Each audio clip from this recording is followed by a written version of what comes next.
Salut et bienvenue dans cette vidéo sur laquelle on va parler du rage. Le rage, qu'est-ce que c'est? Le rage, c'est le retour au jeu. C'est la capacité à revenir dans le jeu après avoir effectué un plaquage. Sur le haut niveau, c'est une action qui est chronométrée. C'est-à-dire que le temps que tu vas passer au sol, c'est chronométré. Parce que le temps que tu passes au sol, c'est un temps où tu es inefficace pour l'équipe.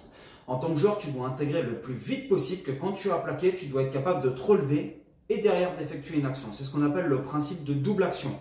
Je plaque, je me relève et là il y a trois options.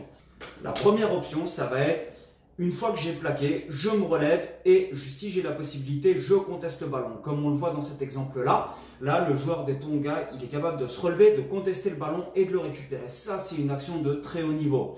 Là, on regarde le joueur de la Russie qui plaque en reculant, qui derrière est capable de se relever et d'essayer de contester. Malheureusement, tu n'y arrives pas à chaque fois, mais le fait de te relever et d'être capable d'essayer de contester, ça permet de ralentir le jeu. La deuxième option, qu'on va voir, c'est après un break, je me relève et là, je m'en fous, j'essaye de contre-roquer, ça permet de ralentir la sortie de balle et surtout de transformer un break avec une sortie rapide en une sortie très lente.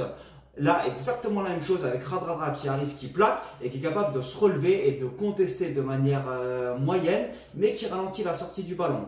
Exactement pareil sur le joueur écossais là, qui se relève et qui essaye de contre-roquer. Il n'y va pas forcément pour récupérer le ballon, mais il y va en tout cas pour ralentir la sortie de balle. Et la dernière option, c'est une fois que j'ai réussi à plaquer, si j'arrive à mettre un plaquage offensif, je me remets rapidement sur mes appuis et je contre-ruck. Et c'est là où on a les contre-rucks les plus efficaces possibles. Ça, c'était une petite séquence sur le retour au jeu et du coup, la capacité à se remettre en jeu le plus rapidement possible pour être efficace pour l'équipe. C'est un truc auquel on doit penser à chaque fois qu'on effectue une action au rugby. Les séquences de jeu sont assez courtes par rapport aux arrêts de jeu, surtout dans le rugby amateur. Et du coup, qu'est-ce que je dois faire? Principe de double action. Je me relève et je conteste le ballon. Je me relève et je contre-rec, ou je me relève et je me rends disponible pour alimenter la ligne défensive. Voilà pour ce petit topic sur le rage.